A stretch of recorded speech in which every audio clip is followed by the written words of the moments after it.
You know, madam, you asked the permission to remove your. Actually, it was before I left Manila. I already ordered that the use of the face mask is, is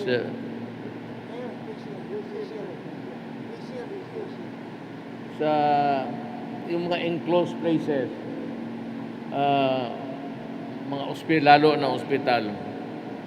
Pero itong mga ganito siguro, wala na ay...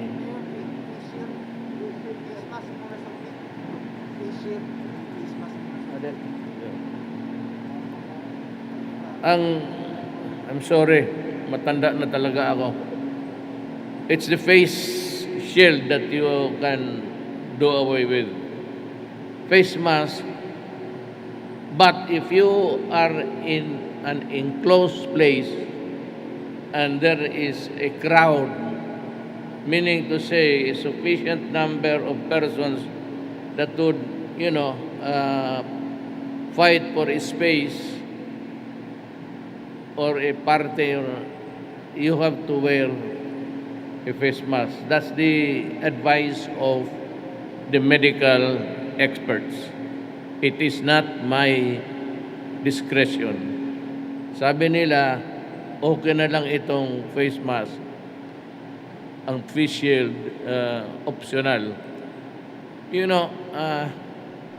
The reason why I was really vacillating noong whether or not to do entirely with the face shield is because of the COVID-5. So it has really changed our way of life, pati the way we greet people. It is not a discourteous act, or it is not an obnoxious practice to, after shaking a hand, you wash yourself with an alcohol. It is an accepted norm natin ngayon. Kasi, alam mo na, for the protection. It does not mean that you find the other guy not so hygienic. It has nothing to do with that. It is really the protection of the individual if he washes his hands with a whatever that antiseptic or hindi discourteous yan. And when you go out in the open, hindi na kailangan yung mask. Ako nga, tinatanggal because because of my voice, I have to, it's muffled and I cannot express myself clearly. Senator Bongo, Sultan Kudarat, 1st District Representative Bayrihan, Sakaluran, Abdul Razak, Health Undersecretary Abdullah Dumama Jr. Si Undersecretary, kilala ko during even my mayorship days Davao City. He was there all the time, and he can, call him anytime, and he would do what is needed for the moment. Sultan Kudarat Governor Suharto Teng Mangudadato, Maguindanao Governor by Marian Mangudadato, Sultan Kudarat Vice Mayor Jose Sigura, Maguindanao Vice Mayor Leste Sensuat, Barn Parliament Member Dato Tukaw Mastura, Barn Parliament Member Dato Ali Sangke, Sultan Kudarat, and Maguindanao Municipal Mayors and Vice Mayors in attendance, fellow workers in government, mga kababayan. You know, my speech ako ba, but actually this is not mine. It's just prepared by office, tapos babasahin ko na lang. Pati kung anong mali diyan, nababasa ko rin. Kasi, but I'd like to just express my sentiments this moment. Alam mo, pagpasok ko sa compound, nakita ko yung even hindi naman stupendous, but really a remarkable edifice na ospital na hindi mo makita labas dito sa Sultan Kudarat. Wala ka makita. You go to Davao, but of course, galing man doon yan si doktor. Pag Maynila, wala akong nakita. Kaya minsan, sabi nila, yung Cotabato is a backlayed community because ganito, ganyan, magulo, bagay, there is always trouble. But the thing is, you have built something. Hindi ko talaga magpakaganda. Gusto kong ipagyabang. Nakita mo. Sabihin ninyo, a laid-back province or community, nakita ninyo gaano kaganda ang kanilang ginawa. It is not wrong to say that the Muslim of the island of Mindanao has already gone to its flowering of civilization. Maganda talaga at husay. Kung itong away-away, yan ang problema. You know, I'd like to call all of you sa opisina ko, wala man tayong ibang common ground. All leaders, political leaders, and those participating in the elections, I plead for peace. Gusto ko sana na makita ang Maguindanao, ang Sultan Kudarat, and every province, Cotabato City, na walang gulo. You know, I am hesitant really to say this. In the forthcoming election, I am still the president. And just like in the last elections that we have had during my term, sinabi ko, there will be a peaceful election. So,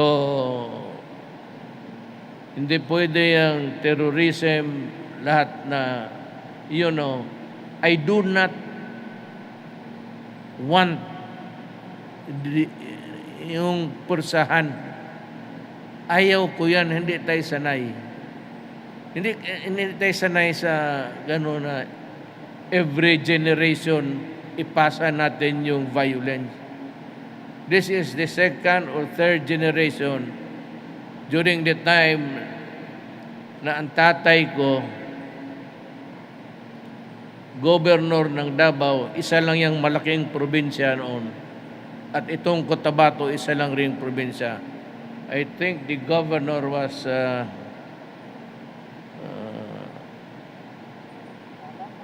Matalam. Yung dalawang probinsya ito magkadikit. Since then, we have, you know, progress into in urban city. Cotabato has, I said, come to the age of development. No, ng election, gusto ko sa lahat ng buong Pilipinas na peaceful and people can vote freely for their candidates and that the votes, there will be the votes and it will be counted correctly. Yun lang naman ang gusto natin lahat eh. Nobody wants trouble, nobody wants cheating. But minsan, hindi kayo. But pass this on, this message to everybody outside here. Na sabi ko, nakikiusap na ako. I'm pleading, almost praying, that people will really stick to the rule of law and avoid violence. Kasi pag hindi, unahan ko na kayo, then I will be forced to use the might of the military.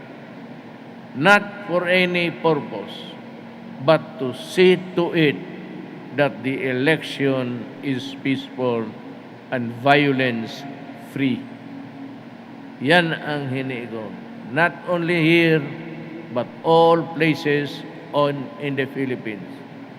Lahat, ganon ang message ko. Either we have an election that is free, or I will use the military to say that the election is free. The military is the guardian of our country. And I could call them anytime to see to it that people are protected and elections freely, orderly exercised.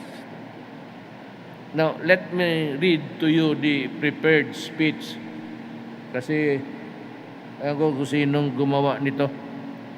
I am honored to join you today on the inauguration of the new Sultan Kudarat Provincial Hospital.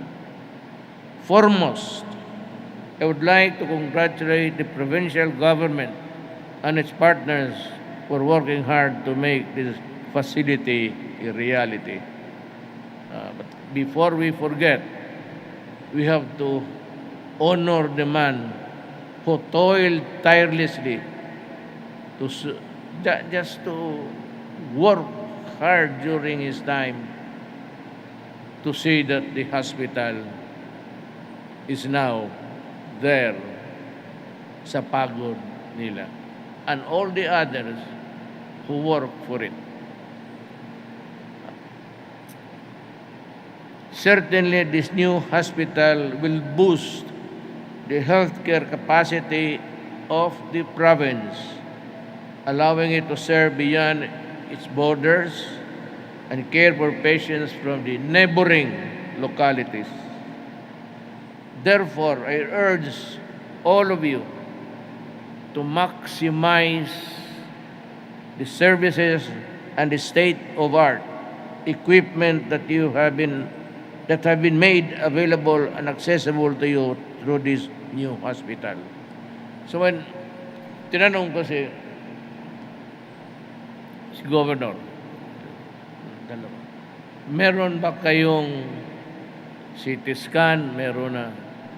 Then, the most important really na para magastos yan sa Maynila. Pero pag magkaroon kayo dito ng MRI, hanapin ko yung pera within my, hindi pa ito, yung naiwan ko na mga buwan.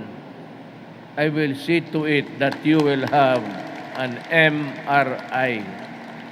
Yun na lang kailangan ninyo to complete it really as a parang a good facility. Hindi na kailangan punta ng Manila.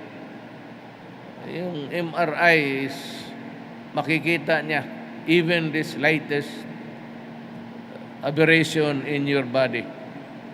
Yan ang kulang na lang ninyo. Pag andyan ng MRI,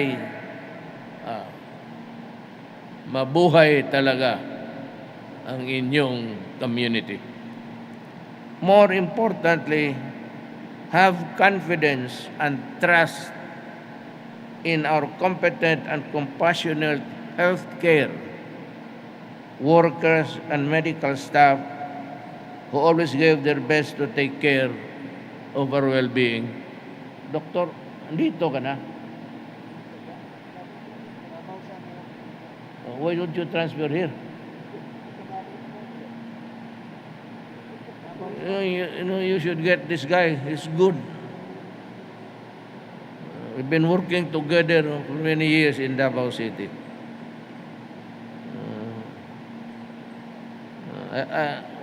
Would you like that I ask the health department to transfer you here? Kung papayag sila, I'd be happy to do that for you. I assure you that this administration remains committed in supporting local governments, including in effectively implementing the provisions of the universal health care. Alam mo, ang pinangako ko lahat, I remember coming here, I really don't know, I cannot remember the place anymore. But I just made about 5 promises. Natupad ko po lahat yan. I said, free education, nandyan. Nung kausap ko yung mga NPA sa Nueva Ecija, sabi ko, I will do away with the irrigation, yung 5,000. Sinabi ko, free o hindi walang pahirapan sa ospital, yung malasakit. Edukasyon, irrigation, yung pag-aral, education, lahat na ibigay ko. Naibigay ko sa Pilipino, naibigay ko sa inyo. Hindi ako naniningil. Ibig sabihin dito, sinali ko lang sa provisions of universal health care, then yung free education, tapos yung farmers, yung irrigation, tinanggal ko yung bayad. So, kung ano pang maitulong ko, but I think if I can deliver the MRI, medyo tapos na ang kailangan ninyo dito sa inyong lugar, hospital.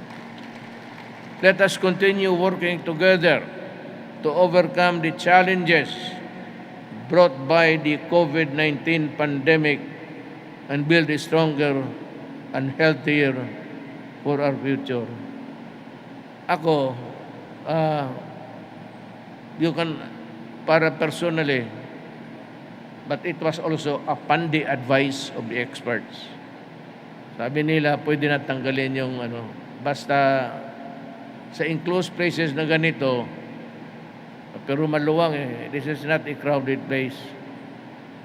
So, sa labas, wala na din na kailangan. Makita na ang mga magagandang babae sa Sultan, Kudarat at Maguindanao. Marami yan, ha? Marami yan.